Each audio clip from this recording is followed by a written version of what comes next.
মাধবদা আমি বলছি, হ্যাঁ কাল একটা ফ্যামিলি আসতে পারে, ওরা শুধু আমাকে ডেকেছে। কালকে? হ্যাঁ কালকে তো ওর স্কুল আছে। আমরা তো বলেছিলাম সপ্তাহের শেষ দিকে নিয়ে আসতে। মাধবদা, বিয়ের ঘন্টা বাজাতে গেলে এসব করতে হয়।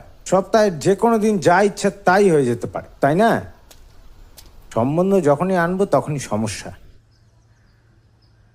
অর্চনা, হ্যাঁ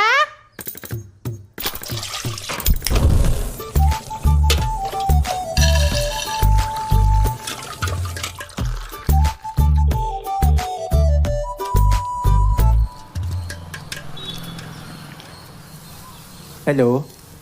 কতবার ফোন করেছি, ওরা তো এখনো আসেনি। ওর কাজের জন্য দেরি হচ্ছে। কি আসবে না? হ্যালো হ্যালো, আমি যাচ্ছি, তোমরা যা করো। ও বাবা গো, মা কিন্তু আমার জন্য সম্বন্ধ দেখা শুরু করে দিয়েছে। তুমি প্লিজ আগে বিয়েটা করো। আগে কি আমাদের থিয়েটার বা পার্কে যাওয়া উচিত?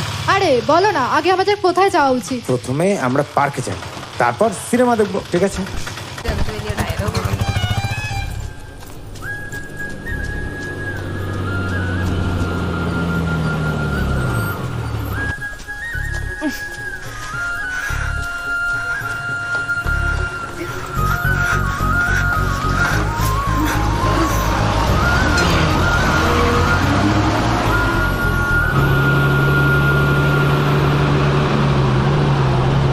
ও ভাই, ওই আরে উঠে পড়ো, এখানেই তো নামবে। হ্যাঁ আরে তোমাকে ডাকতে ভুলে গেছিলাম।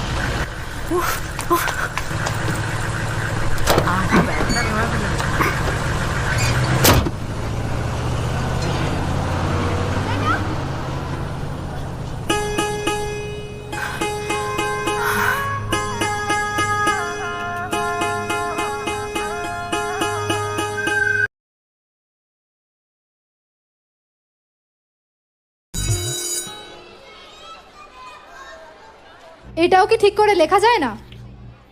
আর কতবার বলতে হবে বলো তো? এই অর্চনা, হ্যাঁ, 1 মিনিট। এবার এটাকে ঠিক করে লেখো। কি হয়েছে বলো? প্রিন্সিপালের সাথে কথা হয়েছে? না। জাস্টিন স্যার আমাকে ডাকলেন। ওই তালিকায় নাকি তোর নামও আছে। এই চাকরিটা আমাদের কিছু একটা করতেই হবে।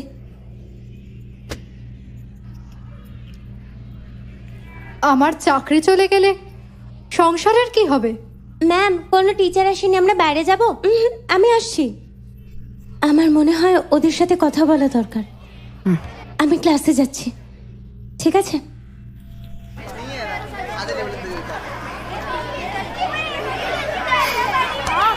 এই চুল ছাড় আমার, ছাড়।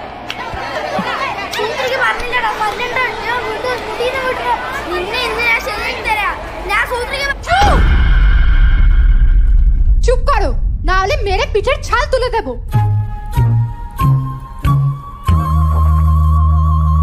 আরে কে মেরেছে ওকে? ও না, 1 মিনিট ম্যাডাম। আমি। তুই? কেন? কি? আপনি এখনই ক্লাস থেকে বেরিয়ে যাবেন। ম্যাডাম তাহলে ওকে জিজ্ঞেস করুন চাবি কোথায়, প্লিজ। আপনার চাবিটা কি সাবধানে রাখা যায় না? টিচার আপনি দেখুন না, আমি যেখানেই রাখি না কেন ও ঠিক খুঁজে নেয়। সে ছাদি হোক বা বাগান, তরকারি হোক বা আলমারি, সব জায়গা থেকে খুঁজে নেয় ও। প্লিজ একবার জিজ্ঞাসা করুন, প্লিজ। চাবি কোথায় অনু? কোথায়? ম্যাডাম জিজ্ঞেস করছে, উত্তর দে। আরে চাবি